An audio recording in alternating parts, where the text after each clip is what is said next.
Hi, I'm Bob McCoskrie. Welcome to Straight Talk for our 23rd episode. 40 days to go, and we have got lots to discuss, and we've got a special guest expert tonight who, unlike the panellists, actually knows what he's talking about.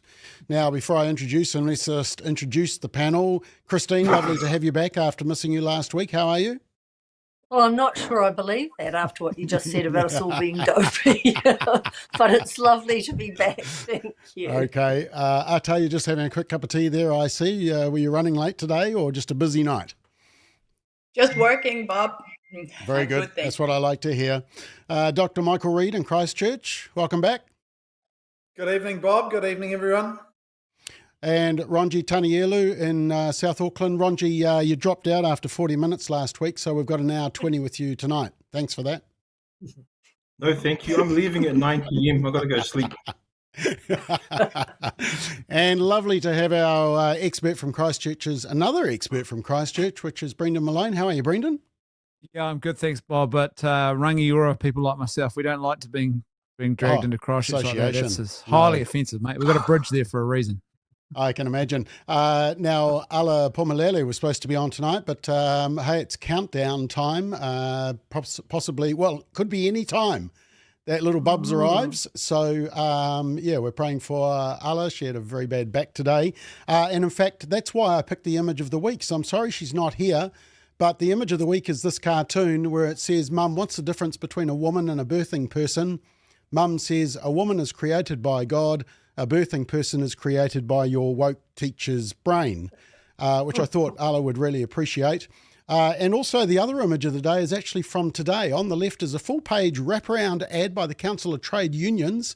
It's an attack ad against Christopher Luxon. Front page of the Herald. Looks like a news article. On the right is our ad asking simply for a discussion around the defining of woman in public, which the same newspaper rejected. And it wasn't even on the cover. It was inside the newspaper. The legacy media wonder why their credibility is tanking. The other person who's sick tonight is Bruce Logan as well. He seems to have had the bot really bad, so we've missed him for the last 2 weeks. He promised me he will be back next week. Video of the week comes from, I don't know if you saw this one, Team John Isner is an American professional tennis player. He was ranked as high as the world number 8. He's just retired at the US Open, which is happening as we speak. And in his final speech, he paid tribute, but it wasn't to the tennis or the fame or the money. This sport, as I said, without tennis, I wouldn't have met my wife, and I wouldn't have the amazing family that I have. 4 beautiful kids, and that's really what it's all about. So yeah, that's what it's all about. So Ronji, when you conclude your fantastic sporting career, make sure you do a speech like that one. And the other video of what sport? And the other video of the week is at a candidates meeting in Manarewa, South Auckland on Saturday night, hosted by the Daily Examiner. The candidates were asked, can a woman have a penis? Now, all the candidates got the answer correct, except for the current Labour MP for Manarewa, Arena Williams. Now, thankfully, she's not teaching biology at Manurewa High or James Cook High. Have a watch. Can a woman have a penis? It is a genuine one. Okay. Can a woman have a penis? It is a genuine one. Okay. Yeah, sums it up. Okay, right, let's get straight into it, team. No free speech moment. We're shutting it down due to the new hate speech laws. So we're not having any of your terrible stuff that you normally say. Tonight we have a special guest and we are doing tax policy for dummies. And our special guest is Robin Oliver. And Robin is recognised in New Zealand and worldwide as an expert in tax economics and tax policy. Before founding Oliver Shaw, he was the Deputy Commissioner of Policy at Inland Revenue and has also worked for the New Zealand Treasury and as a private sector tax advisor. He was appointed a member of the New Zealand Order of Merit in 2009, Queen's Birthday Honours, and he's got an MA First Class Honour in Political Studies and an LLB from the University of Auckland, which is a Bachelor of Law.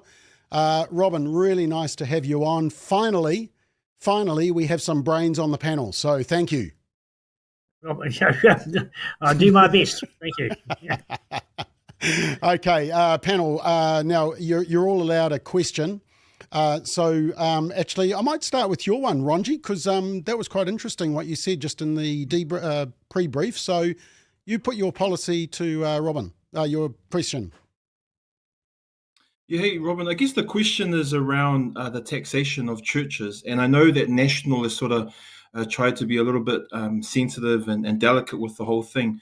But when Minister Radha Krishnan brought out the Charities Amendment Bill, she said that one of the things that they wanted charities or churches to report on was on accumulated funds or reserves policies that the charity or the church had.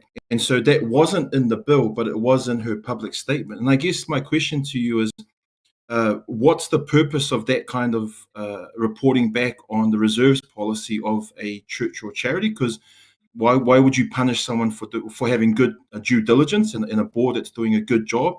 And I guess connected to that is, do you think that kind of taxation of churches will come back in the future? Good question. Yep. So the churches issue is it's all part of charities, dating back to Queen Elizabeth I. That promotion of religion is a charitable good cause and should be promoted by government. And so there's no distinction between churches and other charities and what have you. It's just one of the grounds upon which you're a charity. That's not going to go under any conceivable government. We're going to continue to have tax-free charities. Where elements of the government, officials, are concerned about is where money is accumulated in a charity and never spent on charitable purposes. So they're quite happy that it's spent on charitable purposes, but they have this suspicion about that it's being accumulated and never spent. And a lot of this is about foundations, which are for, where some wealthy persons had money into a charitable organisation. It accumulates and there's very little obvious good works done. The problem with that, I've been on the Red Cross Trust Board, which accumulates money for disasters. If you don't have a disaster, you don't spend the money, but you've got to raise the money for disaster. So that's been, various proposals have been around for some time to only give tax-free status if a certain amount of money is distributed out for charitable good work. And you sort of understand that. But it doesn't cover the full ambit of the world of charitable giving or the charitable enterprises, because there are really good reasons why you want to actually build up reserves to actually meet a future charitable purpose. But I think, to be honest, the concern is that this money is built up and never actually gets out to the community as intended. And that's an educational thing. It's going to get, as long as it's going to get there, that's the point that they're concerned about.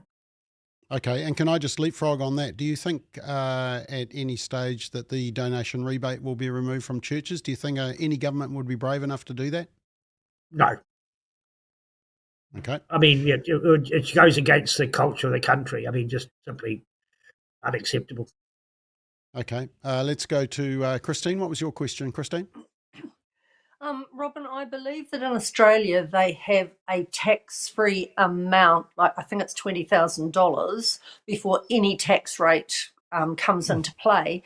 And I've always thought that it sounded like a really positive approach. You think of like superannuitants who don't have any other income are really, really, really struggling at the moment, and that would mean they didn't get taxed because they earn a lot less than $20,000 a year.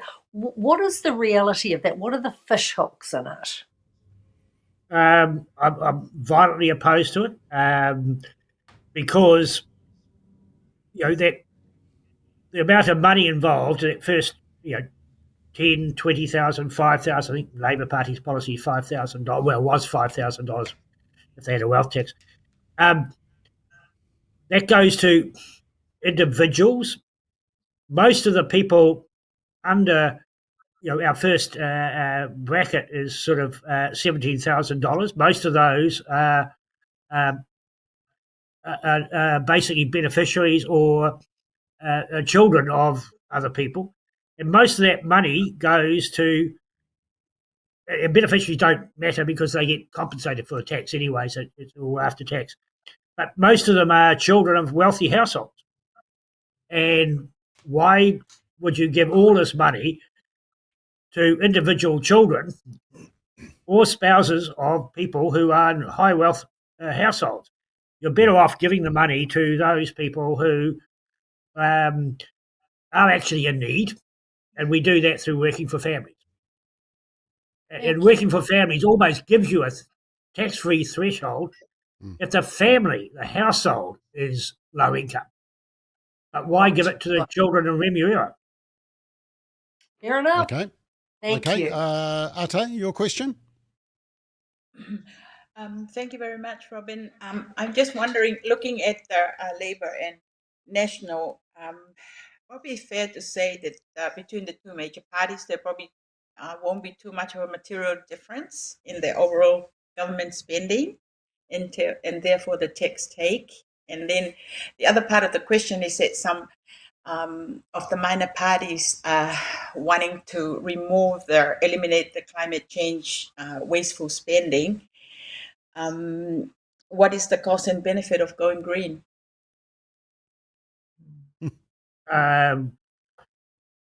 Well, that's a big question. I mean, many there. The first off, you're right. Everything's about expenditure. I mean, tax policy, tax issues are really first off. Why do we have tax? To fund government. So before you talk about tax, you should talk about expenditure. Are we spending the right amount of money? Are we doing it wisely? The cost of going green, as you put it, is that we've got a ETS system, environmental tax credits and so forth, that limit the amount of carbon. And why are we then spending money on people to reduce carbon emissions when we've got a policy to cap the carbon emission? Why on earth are we spending money to keep Waiaku Steelworks going as part of some sort of environmental policy? I have no idea. I quite like that because I'm a shareholder of BlueScope, which owns the mill, and I've got a property close by the steel mill, and that I'm a beneficiary of this, but it seems outrageous. Basically, emissions trading scheme is the one that should be controlling the carbon emissions. But that's it. Thank you, Michael. Your question? Yes. Good evening, Robin. Look, a question about PAYE, which has been around a very long time, and I understand it hasn't changed in about 10 years in relation to inflation. So my question is, should the government have the power to set the rate for PAYE, or should the IRD do this? Because it seems to me if the government does it and meddles with it, that becomes a sort of a political instrument, whereas if the IRD does it, it's taken out of the political influence. Just be interested in your comment on that. I mean, you're right. The rate of tax hasn't changed since 2010. And that means a person on $48,000 a year, which was quite a low income, that's when the rate goes from 17.5% to 30%. Now that's a lot of low income people are paying close to a high tax rate. They're paying 30%. Should IRD do it? No. We don't. I've worked at IRD. That's democracy to determine these issues, and that's you people voting. IRD is not voted in and never would want to be, and they should never have any say in how the tax rates are set. But it's pretty criminal that we've allowed people at $48,000 to end up on a pretty high marginal tax rate. Brendan. Yeah, Robin, my question is this. It seems to me that what we're lacking is, particularly at the moment, is an overarching vision. You've sort of already alluded to this, for why we're taxing and how we should be using tax. And it feels to me we're stuck in the cycle now where taxation is little more than a piggy bank to fund various election bribes each time an election rolls around. Do you have any idea about how we might be able to break that particular stranglehold and maybe actually get some forward momentum when we start asking the bigger questions? Well, who, what, why, and how are we taxing, and how can we be doing this in a more moral way that considers the common good and how that money's being spent properly? Yeah, I mean, we did have once a vision, I think, of tax, and it was basically to reduce to raise the minimum amount we necessary to raise the revenue we require, and to do that as efficiently as possible. And efficiently means it's low cost. And the cost of taxation is enormous. People have no idea. Conservative estimates from Australia and New Zealand, studies done, shows that if you raise $1 in tax, 20 cents of country output goes down the gurgler. 20 cents for every dollar. That means there's 20 cents not to provide for basic needs of people. I mean, and it's not saying we shouldn't have any tax, obviously, but it's an enormous cost in trying to keep that minimal. And we've lost our way of trying to think about tax, and it's become, we should be using it for redistribute income.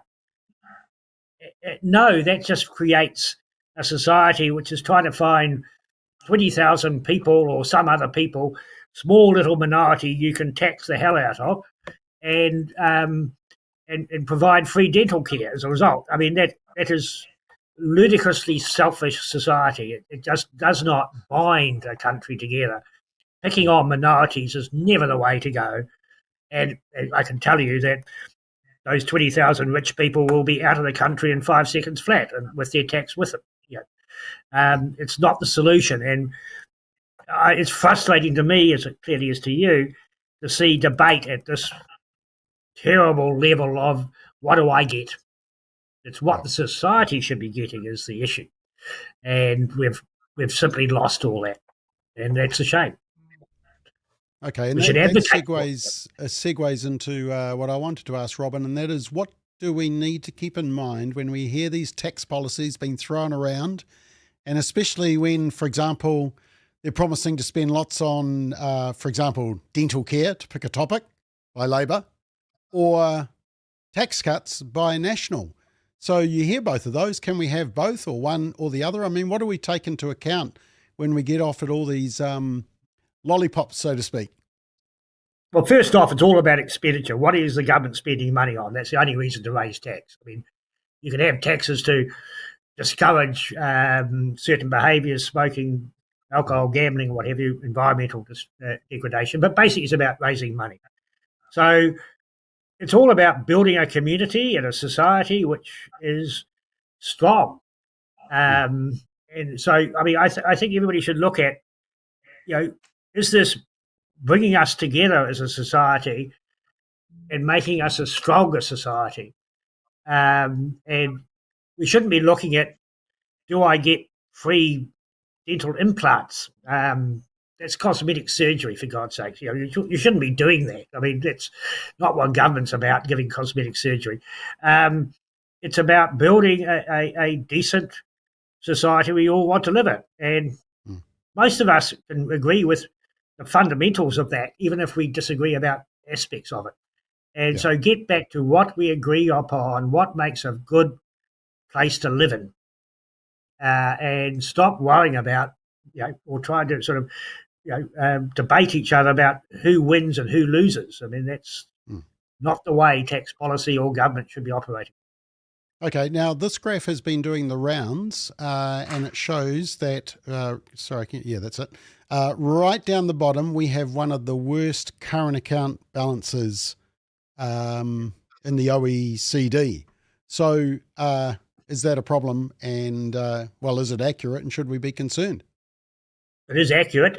It's not a tax question, but I'm out of my sort of expertise. But the current account is how much we spend overseas versus how much we consume. Yeah. And what that shows is that we are spending more than we are earning. and we're borrowing the difference. And we've been doing that for 40 odd years. And to an extent, if you can continue doing that for a while, but eventually if you continue spending more than you save, it's going to come to a crunch point. And that relies upon the rest of the world financial system to be agreeing to continue to lend us money. Yeah. And eventually they don't. And that doesn't come slowly, as Greece has found, as other countries have found. It comes quite quickly. And we found that back in '84. I was there in the government. And the real concern is that you become, as a country, at the beck and call of the financial markets. Suddenly you lose all your sovereignty, all your ability to make decisions. The banks come in and say, you've got to cut all benefits. Yeah. And you've got to do it. Okay. Because they have the purse strings, and that's what you want to keep away from. So, yes, we should be worried about it. It's I don't know when the crunch is going to happen. It will happen. And that means we lose our independence as a society, as a country. And we have the IMF and banks coming in and just dictating policies, and they don't care about our social fabric at all. And that's the big concern I'd have. Okay, can we just have you for a couple more minutes, and I just want to go around the panel and just see if they've got a quick fire question. Ronji, have you got another quick fire question? I guess the national policy. I'm not a national guy. The tax policy that they released, and they talked, I think, about 3 new taxes. I guess my question is, do the numbers add up when you're talking about the foreign buyer, the offshore online gambling? Do their numbers actually add up? Are they going to get that revenue that they're talking about? Look, who knows? The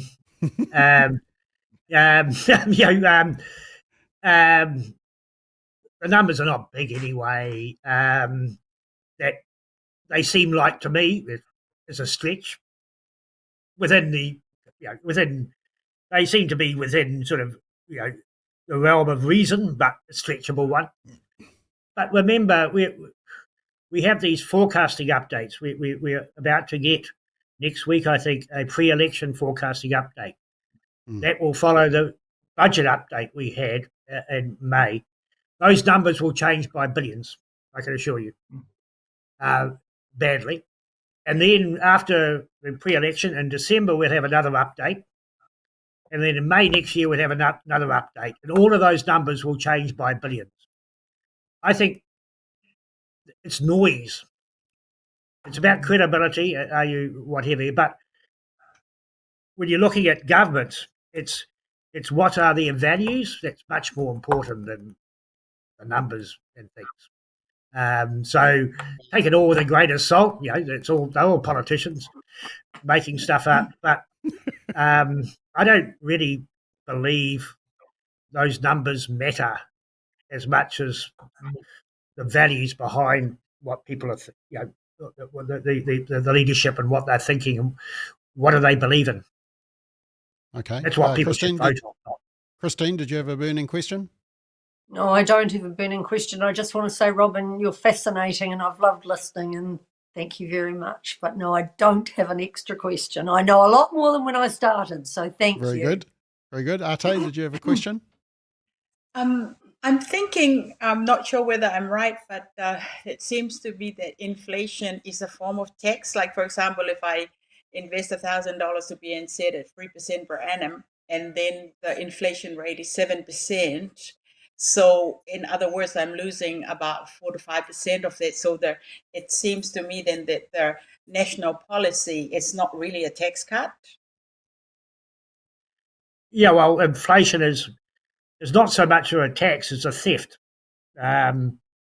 It's insidious and bad. It finds out from society the weakest people, those who have less bargaining power of all, and actually attacks their standard of living. Because if you're a strong union, you can get a wage increase. If you've got market power, you can increase prices. If you're there sitting there without that, you go down the gurgler, and that's what inflation does. It is insidious. I mean, the National Party policy is pretty unambitious, because it doesn't compensate for inflation, but still does. You can see the politics. But I think inflation. I've lived through it. I mean, in the 70s and 80s, and it does sifts out through society the weakest, most powerless people, and makes their life a misery. And it should be, any politician who has supported inflation should be punished. It's Okay, theft. and just lastly, Brendan and then Michael. Brendan, you got a question? Yeah, Robin, GST on fruit and veggie, getting rid of it or not? Do you think that's like some people saying, yeah, you can do it, other countries do it, other people saying don't do it? It seems to me that there's no way of stopping a supermarket, for example, from just cloaking that and charging whatever they want to and pocketing the difference. Is it workable or not? It's workable. You can do it. But is it a good idea? No, for the reasons you've said. The people. I mean, a friend of mine, Deborah Russell, MP for Newland and now Associate Minister of Revenue, criticised it once for giving lots of money to rich mango eaters, and that's exactly what it does. I go around to New World, the supermarket. The people at the food and veggie store are not the poor; they are the rich. The poor are looking at canned food because they minimise wastage. Yeah. So it's a dumb way to help the most vulnerable in society. Okay, and Michael? Yeah, Robin, just a comment from you really about the fiscal implications of family breakdown, things like truancy in schools, mental health issues, etc. It seems to me a strong civil society that has functioning families and stable marriages and things actually works very well in relation to fiscal policies for governments and politicians that can understand that. But we don't hear any of that sort of thing. But you've got a lot of experience. You've seen a lot. Just your comment on fiscal implications of family breakdown. Yeah, well, I think family is the foundation of society. It's you go from yourself to your family to your community. It's important as you go up the chain to government. It's less and less important because the things that really matter are those right down at the personal, family, community level. And what we're seeing, I think, is a top-down approach where everything goes to centralised to the government, and I think that's undermining it. But if you want a strong community, and strong community has less fiscal pressure, it's building a social fabric. It's the thing that really matters. Okay, and that is a great way to wrap it up. Robin Oliver, I really appreciate your time tonight. You came highly recommended, and then when I found out that you went to Papatoetoe High School like me, I knew that you would be a winner. So, thank you for your time, and we will get you back sometime for other tax advice. Does any of the panel still owe their IR3 or IR5 from the last year? Because this is the time to confess. Yeah. We don't have those anymore, to be honest. But, okay. The Samoan guy. Yeah, he's a trouble. We have my IR. Robin, thanks for your time. Thank you. Okay, my pleasure. Thank you. Bye. Okay, team, the average IQ of the panel has just plummeted, actually, now that Robin has gone, but we will continue. Now, let's get straight into our next topic, slightly controversial. Brian Tamaki from Freedoms NZ, as you have seen, has opted a fairly controversial campaigning style. Of course, there was this example when Chris Hipkins was at the Otara flea market that we talked about a couple of weeks ago. No more homelessness! No more homelessness! No more Black Rock! No more Black Rock! No more Labour peace! No more Labour peace! No more Labour peace! No more Labour Okay, and then he dropped in on a press conference of Christopher Luxon's. We haven't seen you in Botany, part of Otara. Sorry, mate. We haven't seen you in Otara, Mr. Luxon. Hey, buddy, why don't we just be respectful of everyone I am else? being respectful, Mr. So why Luxon. not We come and haven't talk seen to you you down in afterwards? Botany at all, and I think you're a candidate. we would like you I think you're a candidate for Vision. Okay, and then over the weekend, the Labour Party campaign launch on Saturday and then the National Party launch on Sunday. Political party Freedoms NZ was an uninvited guest. There was a heavy police presence and protesters left before the launch began. But Brian Tamaki is promising to keep things interesting. I'm here to say, look, you better take notice. Yesterday, 6 protesters got inside Labour's launch by registering and then took turns interrupting the Prime Minister's speech. Is your plan to disrupt basically every political event? Well, it's fun. No, I've got no time for that at all. Nah, not disrupting democracy. I'm bringing democracy back again. I just think that they're a nuisance for every New Zealander. I'm just saying, do you think National is the right party for us? Do you think they'll look after our children? You know something, you should be bloody ashamed of You think our National look after our children? Be ashamed of yourself. Oh, look at that. Will National look after our children? Look at that. She thinks I should be ashamed of myself. National! Luxon! National! Luxon! Okay, and then just before we get comment from the panel, actually there was a tweet that Brian put out over the weekend that I actually gave him a bit of feedback on. This was the tweet. He said, "These damn two dominate parties of Labour and National are no different. National is Labour and drag, and Labour is now National and drag. Two cheeks of the same AWS, and actors stuck up in the middle. We need a ballot box revolution on the 14th of October, a ARSE octomy, if there's such a word."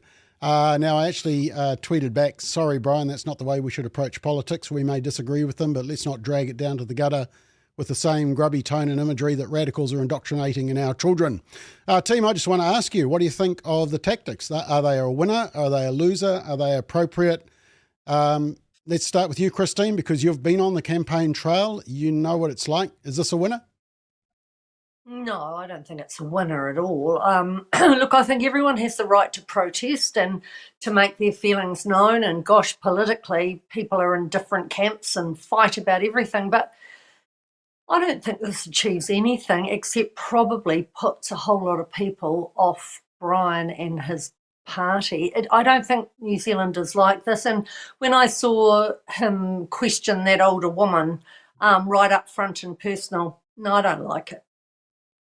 And it wouldn't matter which party member he was talking to, I don't like it. I don't think there's any need for that. Okay. Michael, do you think it's possibly undoing the good messaging that he may want to give? Oh, I think I'd agree with Christine's comments there, Bob. I think, look, this is not acceptable, really. It's very aggressive. I suppose in politics, if any publicity is good publicity, maybe that's his rule of thumb, but it's not helpful. It's a focus on personalities, not policies and issues, and I think most people do find that distasteful. All people, even if we don't agree with them and parties, they're entitled to have their point of view put across without being interrupted aggressively like that. But I guess there's something else going on here, Bob. There's a tremendous level of frustration with this government in the last 6 years. Although he's not discriminating, he's going after all parties, it seems, but especially National and Labour. But there is a truculence, there is an anger that he's articulating. He's not doing it in a way that I think is appropriate, but he's tapping into something. There is a mood out there that is pretty unsettled. And these campaign launches and they're all glossy, stage-managed affairs, and this is something that's a bit more organic. I'm not condoning it. I'm just trying to get behind the personalities and the tactics to say, well, what's really causing this? And I think people are pretty upset. But no, I don't think it's appropriate. Yeah, no, fair point. I mean, I think, when we organise our conferences, you always think, well, you always hope, you arrange for security, but you always hope that the people who really disagree, that they will either come and just sit and listen, but that they won't disrupt or, even get in the face of people as they arrive to the venue, because for some people that can be quite intimidating. Ate, what do you think? I think, as Michael have said, there's quite a high level of frustration. As we saw during lockdown and thousands of people marching. But I think this has been going on for over 20 years. I mean, I remember when, Brian was marching to Parliament in 2004. I mean, there was over 5,000 people going to Parliament to defend marriage between husband and wife, man and woman. And I mean, there's so much evil that is going on. Like, for example, I mean, we all know abortion up to birth, transgender, all this stuff that has just been pushed through. I mean, that is absolutely evil. And there are so many people who are against that. And, different people react differently. Like some people would write blogs about it that no one reads, or maybe in language that people don't understand. Some people spend lots of money going into the courts. I mean, I went to the courts many times about our rights as doctors for conscientious objection against abortion. Family First, trying to defend our, charitable status. So there are different ways that people, do different, object to different things. But I think the most disgusting thing is the laws that have been passed, and people are angry about that. And where there's money that has been spent in campaign, taxpayers' money goes mainly to Labour and National, and then, of course, Green parties and stuff. There is so disproportionate inequality. So I think at the end of the day, the question that, Tamaki is asking, what are you going to come and talk to our constituents? What are you going to do? Are you going to stop the kids being sexualized in school, talk to masturbate and talk to have sex and 5-year-olds? These are just questions that I think all of us need to ask. But unfortunately, there are so many of us, like, for example, with the abortion debate, with the bills that it took 3 readings and the churches finally sent in their letter the night before the election. Why would you spend, wait all these 20 years and then wake up from your sleep and then, write in a submission? What a waste of time. So I think, there's a lot of people who cannot articulate their frustration. But I think the most vicious thing that is happening in our government is abortion up to birth, transgender, sexualization of our kids. And, are we going to just be quiet about it? Are we going to just pretend that nothing is happening? That is, to me, is the real horrible things. And, if Kiwis are just going to continue to just be silent and be nice about it, we, sit in the 4 corners of our home or in our church and just sing about it and not do anything about it, I think we are not passing on a legacy for our children. They just think that we are wimps. Thanks. Okay, Brendan, I mean, we've discussed media, and one of the strategies we know is that if they disagree with a view, they just starve oxygen and they don't cover it. And so a lot of the minor parties are simply not getting oxygen. Over the weekend, Brian got oxygen, even if people found the way he did it they didn't agree with. Do you think that desperate times call for desperate measures? Yeah, well, I think you've got to be careful with that approach, in the sense that you can start saying, well, the end justifies the means. And I think right up front, I would say that tweet for me is a problem. And I think you are right to reply to that, Bob, in the sense that the original founders of the Conservative Project, the authentically Conservative Project, they understood that the most important thing they could do to redeem politics was to increase and to promote the practice of Christian virtue in society. And virtues like humility and love are lacking in a tweet like that. And I think that's an issue. However, I'm also with Ate, and I think that on the other hand, that like you say, if you're starved of oxygen and you've got to try and shift the dial a little bit, and in politics in particular, this is one way of getting attention. Now, I don't think it will actually be particularly successful for them, but one thing it could do, which would be a good thing, is that it could shift the Overton window in New Zealand. And if there is a sense that there is actually a frustration and a sizable number of people who are actually fed up with what's been going on, the status quo, then it will force the other parties to start realigning themselves. And that's actually, that's always a positive thing. Like, the Overton window will get dragged to the left unless you have someone who is sort of publicly and loudly pushing back against it and gaining some traction in doing that. And so I think that could be an advantage. But I don't see this. I'm guessing what he's trying to do here is he's trying to beat the media starvation and stranglehold by just presenting himself where the cameras are and doing his thing. And it's a strategy. And I also think often too, like Arte said, the sort of the prophetic edge of the church, prophets are not necessarily particularly nice people to be around. They just tell you what's wrong, and they tell it as it is. And so, there's an aspect of that to it, I think, as well. Okay, and just for our audience, can you just define what you mean by Overton window? So the Overton window is basically, effectively, where does the political centre or the ideological, the philosophical centre, where does it sit? And what happens is it tends to get dragged towards the left and more progressive. And so you're like a frog boiling in a pot, and you start thinking that more extreme positions are actually in the centre when they're not. They're actually quite extreme. And so the only way to sort of pull that back is to have someone who's pushing back hard in the other direction. And if there's enough of a group of people giving voice to that, then the political parties have to start reconsidering their behaviour as well and saying, oh, gosh, well, we need to sort of shift our alignment in order to capture those votes. And so that can be a positive outcome. Okay, and I would say fiscally, there's probably you've got clear right and left fiscal politics, but social conservative Parliament has moved very much to the left, and there's a gaping hole, which some of the parties... It's also, Bob, that what happens is those of us who at the moment might be called far right, and we're not, if the Overton window shifts back a bit, we actually start to look more like the centrists we are. And so that's one of the bonuses. Wow, that'll be a bonus. Speaking of normal, Ronji, what do you reckon?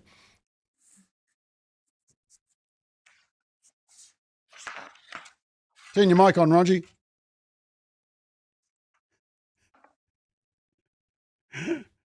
Sucker, I got you. Good one. I was still Good on thinking you, about that word. I was still thinking about that word truculent that was used before. I've never heard of it before. But anyway, I guess I don't have too much different from what the other panelists have said, other than to say, look, I disagree with his theology and with the approach. But look, he's doing stuff that people are buying into, and that I respect his courage, to be honest, because he's standing up for views and beliefs that many New Zealanders can't fully articulate, but really want to say this kind of stuff, but they don't know how to say it.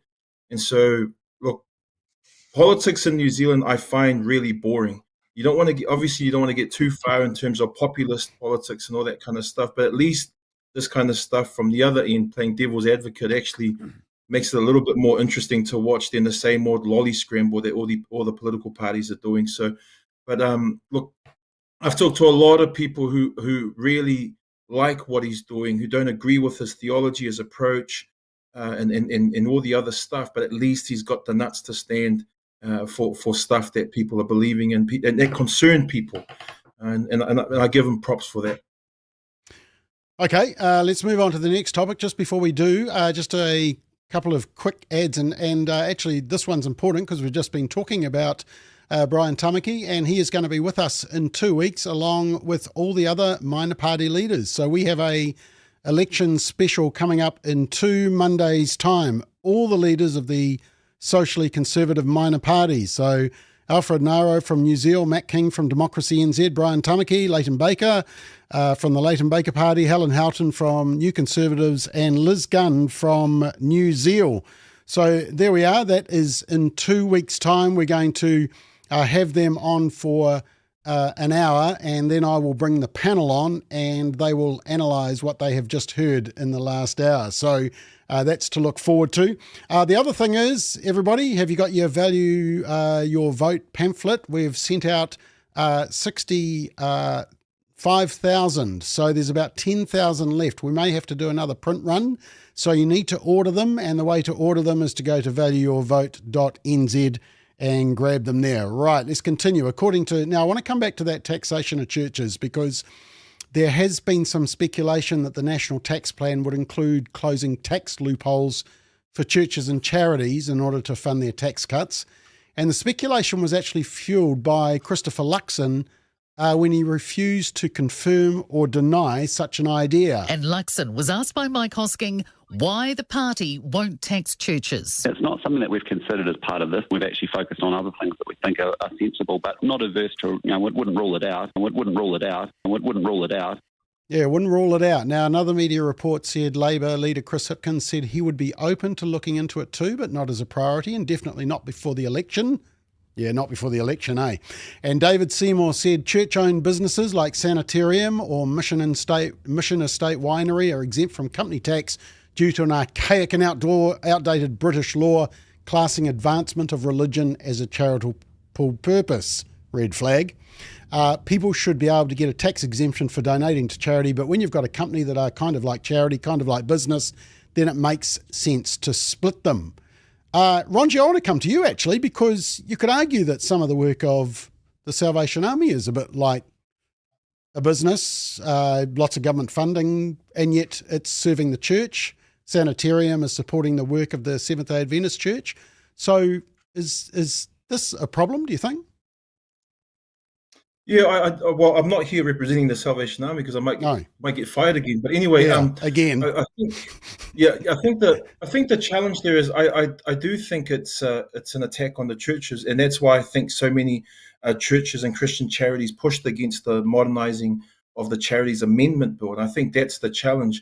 And I think the real danger then is, I know there's big business that's connected to some of the Christian organizations that are out there, but for a group like the Salvation Army or the Methodist Mission or others, most of whom run some sort of second-hand op shop kind of store that helps fund and supplement the gap of funding that's there for our social services, I think, well, why would you try and get blood out of a stone? I think it really is a blood out of a stone kind of policy approach if they're going to increase taxes on churches. So, yeah, I'd be really concerned about it. That's why I asked the tax guy about the reserves policy, because I think it's overreach from government to start asking about how much your reserves are, because you're punishing the board of that organization from having doing due diligence and having reserves in preparation for future risks and all of that other kind of stuff. And so I think it's more overreach. I think that's where the government's heading towards. And so I think churches should be worried.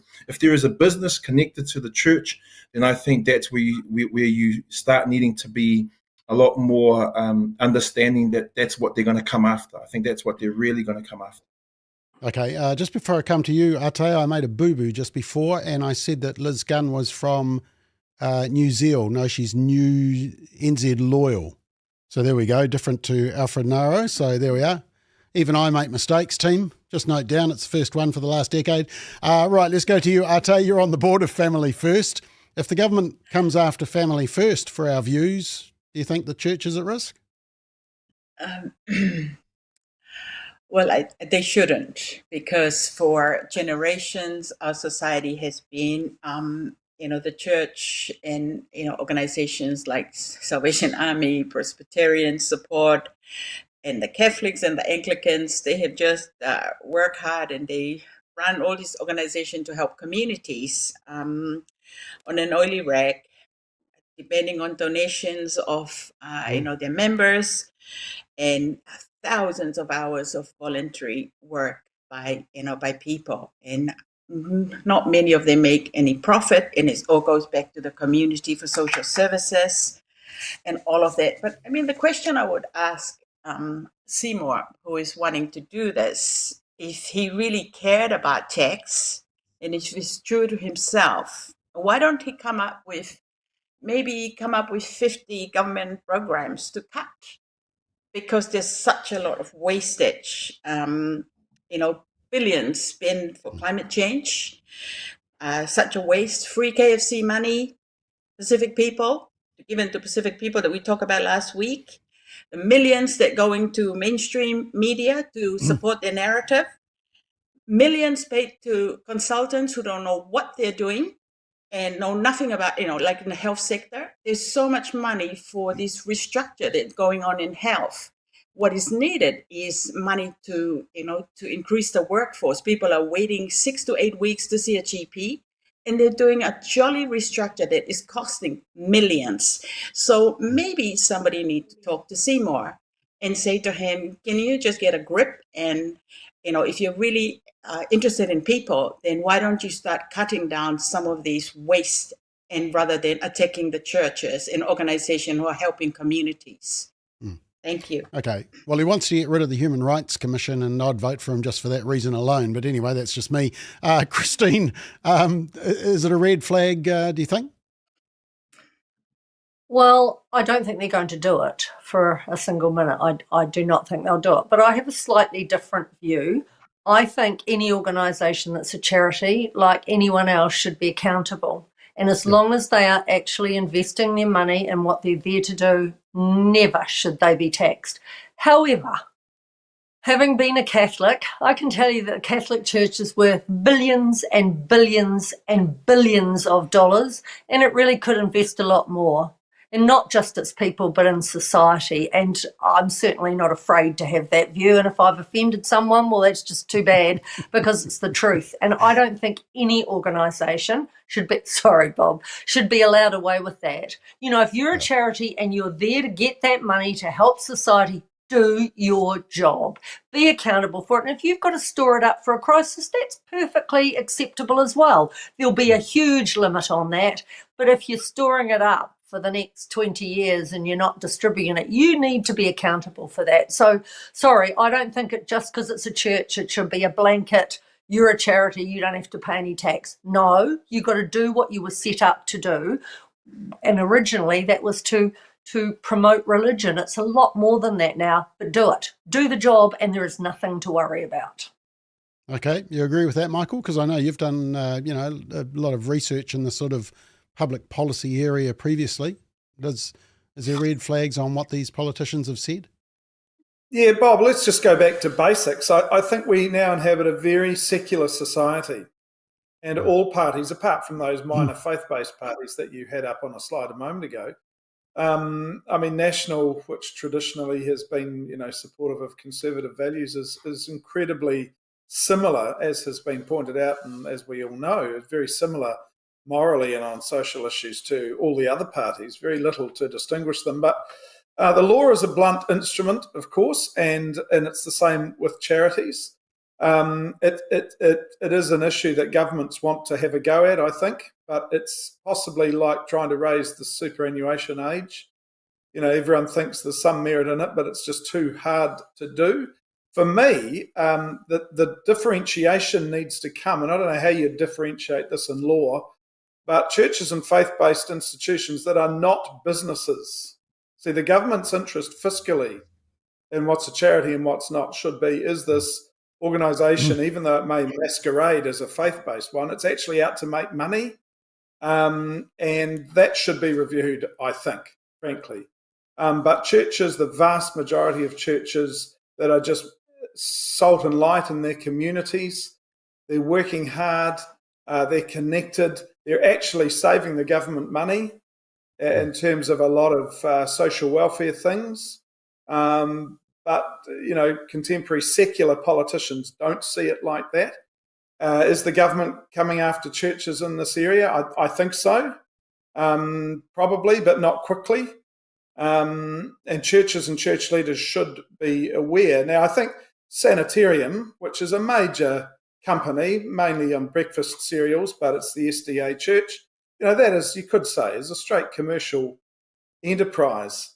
Gloria Vale is an exclusive separatist community, and as far as I'm aware, it is not involved and engaged with community-facing philanthropy. And quite apart from the fact that why it exists and how it exists is considered by many to be abusive and exploitative.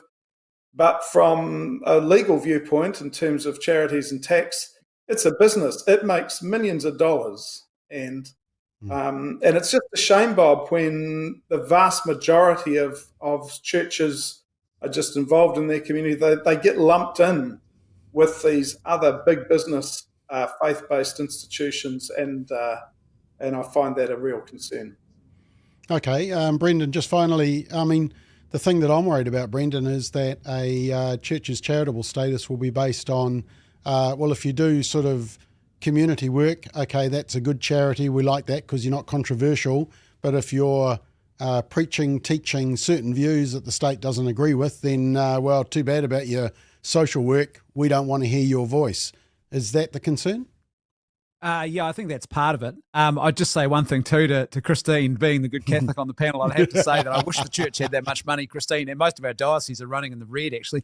And the one thing I do agree with you, though, and Christine, is this. If they got a shake-up from the state and our bishops started becoming more vocal, that would be a good outcome. So I'm with you on that point. However, Bob, I think that the thing for me here that's interesting too is that in actual fact, the more I think about it, the more you think, well, apart from those examples, like I do have questions about sanitarium and the business that they are running. It's a very lucrative business.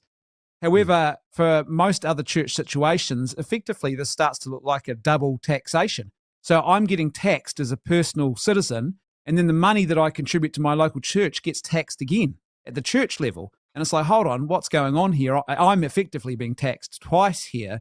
And I think the other thing we've got to be careful of is the notion of, well, what is the good of a church? And it's not just simply social works.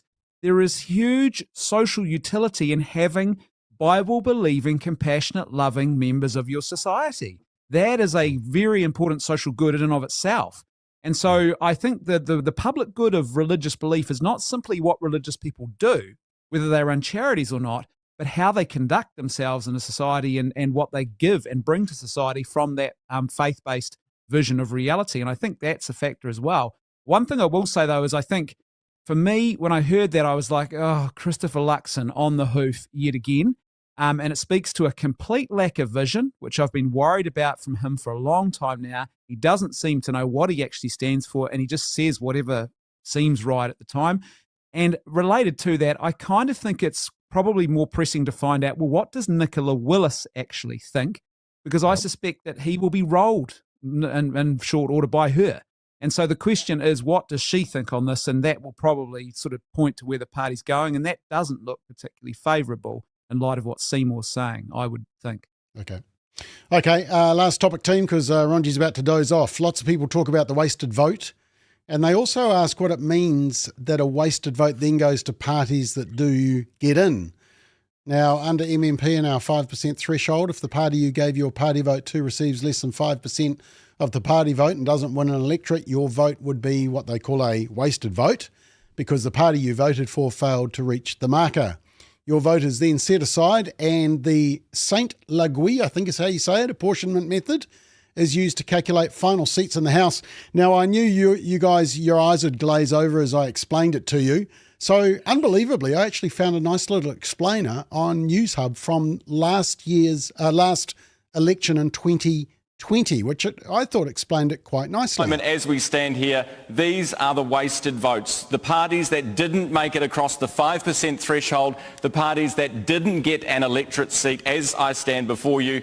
Included in that list is Winston Peters, who is out on these numbers. The New Zealand First Party is gone from this parliament based on these numbers. Now, if you voted for one of these parties, you might be wondering, what happens to my vote? It's just wasted, thrown away. Someone hides it under a bush. I don't know. I'll tell you what happens to it. It's redistributed. Have a look at the parties that did get across that threshold for MMP. Have a look at the House, the parties that do get seats on tonight's numbers. It is blue, it is yellow, it is red, and it is green. There is a lot of red. In fact, as I said earlier, they've picked up one more actually. Labour and the Greens together would be 77 seats in this parliament. So this is where the votes go. Those wasted votes are redistributed to those who do get across the line, and that is how the makeup of parliament is shaping up at the moment. Okay, so there we are. I thought that was a pretty decent kind of explanation that I could find. Ronji, what do you reckon? How much does the wasted vote come into consideration who to vote for? Do you vote purely on principle? Do you vote on strategy because you want your vote to determine the seats in Parliament, or a bit of both? Yeah, I think it's a bit of both. I think it depends on what the goal is, to be honest. If the goal is to ensure that Labour doesn't come in, then vote strategically. If the goal is to vote according to your personal values and with the party that aligns with that the most, then do that as well. I think, look, I'm still split on that and I'm still deciding with my vote. And a lot of people are asking this very same question. So I do think it's a bit of both, but it depends on what the ultimate goal is that you have. Okay, Brendan, what do you think? Well, I think any vote that is made with a well-formed conscience and is made along solid moral principles is never a wasted vote. personally. However, I do think there is a question here of prudence around if you're trying to prevent a much worse evil outcome in a parliament, you might have to actually put that particular strategy secondary to actually just making sure that a party doesn't get back in. But in principle, though, I would say I don't think that if you vote according to solid moral principle and a well-formed conscience, ironically, I think a lot of people who will vote for the big parties and their votes are not technically wasted are actually wasted votes because they didn't even think much about who they were voting for. They just threw their lot in with a party without even examining much about it. Okay, Michael?